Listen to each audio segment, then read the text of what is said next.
वर्ग का कोई बच्चा 21 वर्ष में बूढ़ा हो जाता है और दूसरे वर्ग का कोई लड़का 28 साल में जवानी के ठुमके आरक्षण के डीजे पर लगाता है। बिहार जहां गणित में निगेटिव अंक पाने वाला व्यक्ति सिस्टम के माइनस से गुणा करके इस प्रकार पॉजिटिव बन जाता है कि नौकरी तो अकेले में घर बुलाकर कहती है, ए जी हमको रखिएगा।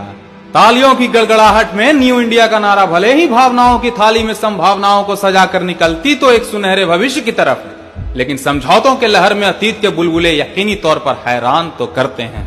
चलिए माना अपने मूल उद्देश्य की पूर्ति के लिए आरक्षण की यह व्यवस्था संसद, प्रदेश के साथ साथ सिविल सर्विसेज जैसी संवैधानिक संस्थाओं तक तो ठीक थी, लेकिन इस व्यवस्था को टेक्निकल, मेडिकल और आर्थिक क्षेत्र के विशेष योग्यता वाले पद प्रतिष्ठानों पर थोप के अव्यवस्था की नींव योग्यता के पैमानों को शर्मसार इसीलिए करती है क्योंकि इन क्षेत्रों में योग्यता से समझौता बनारस जैसे शहरों में पुलों का गिरना या फिर सरकारी विद्यालयों में शिक्षकों को राष्ट्रपति का नाम तक न पता होने से जाहिर होता है।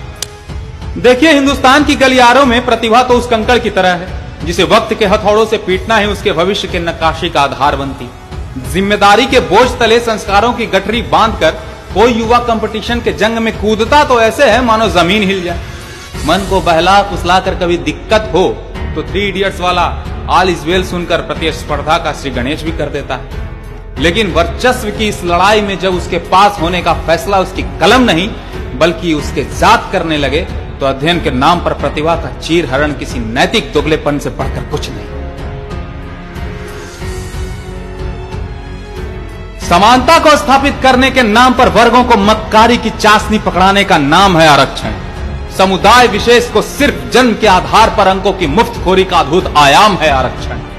अद्भुत इसलिए क्योंकि जन्म के समय अगर किलकारियों की आवाज से जात पात पता चल जाती तो साहित्य के हर एक कोने से शब्दों के माटी से ऐसा महल बनता जिसमें लोगों की नुमाइंदगी उनके कर्म से नहीं बल्कि आन बान और शान से बनी आरक्षण के शीश महल से होती।